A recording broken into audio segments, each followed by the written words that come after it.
It was almost midnight when I reached the bus station. The streets outside were quiet in that dead, heavy way they get in the small hours. Every distant car rumbling through the cold air sounded too loud, too close. A couple of dim yellow street lamps spilled their light onto the wet pavement, making everything look jaundiced. I pulled my coat tighter and quickened my pace. The last bus to Hillbrook was scheduled for 12:15 a.m., and I'd already missed the earlier ones thanks to a meeting that ran late. Normally I'd have just called a ride home, but tonight I was trying to save money. The station was a low rectangular building wedged between an empty convenience store and a shuttered laundromat. The glass double doors reflected me back under the buzz of a flickering light overhead. Inside, the air smelled faintly of coffee that had been sitting too long and the sharp tang of disinfectant. The place wasn't crowded, maybe 6 people in total. A woman in a puffy blue coat sat near the far wall, scrolling her phone. A couple whispered near the vending machines, their heads bent close together. A tall man in a gray hoodie sat at the far end of my row of plastic chairs, his head slightly bowed but his eyes forward. He didn't seem to be looking at anyone, but he wasn't doing anything else either. No phone, no book, no fidgeting. Just stillness. I picked a seat about halfway down the row, not too close to him, my backpack on the chair beside me. The fluorescent lights overhead hummed faintly. One in the corner pulsed with a slow, irregular flicker like it was dying but couldn't quite give up. Above the ticket counter, the green glow of the digital schedule board read, Route 47 Hillbrook, 12:15 a.m. on time. I checked my phone, 12% battery. I debated whether to open a game or just stare at the floor tiles until boarding, but sitting still with my thoughts felt wrong. Too quiet.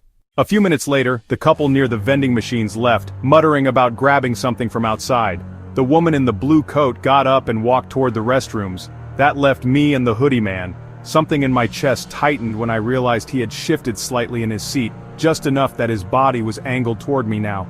His head was still bowed, but I could see the pale crescent of his cheekbone under the hood. I looked away quickly, pretending to be absorbed in my phone. By 12:10, I glanced back up at the board and froze. Route 47, Hillbrook, 12:45 a.m., on time. The departure time had jumped forward by 30 minutes, yet it still claimed the bus was on time. I looked toward the ticket counter expecting to see the clerk making an announcement or typing at a computer, but the glass window was empty. No movement in the back room. The humming in the walls seemed louder now, like the building was vibrating in a way I could almost feel in my bones. The man in the hoodie stood up. He walked down the row, slow and deliberate toward me. My grip on my bag's strap tightened. When he was halfway to me, I stood and moved toward the vending machines, pretending to search my pockets for coins. My breath sounded too loud in my ears. When I turned back, he was gone.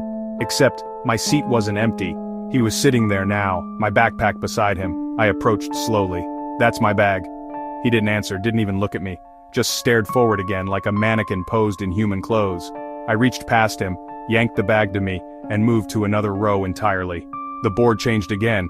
Route 47 Hillbrook, 1:10 a.m. on time. My phone still said 12:19 a.m. The couple never came back. The woman in the blue coat hadn't returned from the restroom. The flickering light in the corner went dark for a full 2 seconds, shadow swallowing that part of the room, before buzzing back to life. The hum in the walls deepened. The man in the hoodie was gone again. I walked to the ticket counter and knocked on the glass. No answer. I leaned around the edge to see into the back room. Empty. Dark. That was when I heard it. A whisper, impossibly close, like breath against my ear. I headed for the restroom hallway. The floor tiles clicked under my shoes, the sound too sharp in the stillness. Halfway down, the overhead light went out. I froze, heart hammering. When it flickered back on, the women's restroom door was gone. Just a smooth yellowing wall where it had been. I turned to go back and stopped dead. The hallway had stretched. The waiting room looked farther away than it should have been, the perspective wrong somehow. Something moved at the far end, a shape too tall and too thin, its limbs bending just slightly wrong. I ran back into the waiting area. The vending machine was now beside the platform doors. The ticket counter was gone entirely, replaced by another row of chairs I didn't remember. The board read, Route 47 Hillbrook, 3 a.m. on time. My phone, 12:31 a.m. I don't know how long I wandered after that.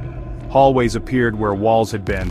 I'd glimpsed someone, a pale face, a blur of movement, only for them to vanish when I turned the corner.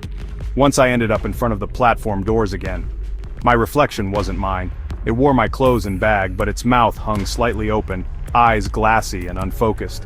When I raised my hand, it mirrored me a beat too late. At some point I found myself seated again without remembering how I'd gotten there. My head felt heavy, foggy. The board flickered. Route 47 Hillbrook now boarding. The platform doors slid open. Cold night air spilled in. Outside, a bus idled, headlights glaring. The driver's silhouette sat at the wheel. Inside, passengers sat perfectly still, faces pale, eyes locked forward. None turned to look at me. I hesitated, then stepped onto the first stair. And suddenly, I was back in the waiting room.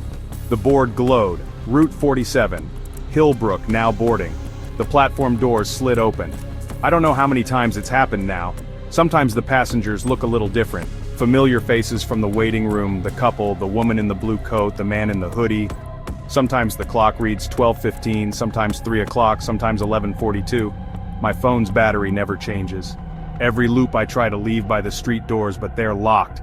The windows show only my own reflection. Every loop I hear the whisper, "It's still boarding now. It's always boarding now." And I don't think it will ever stop.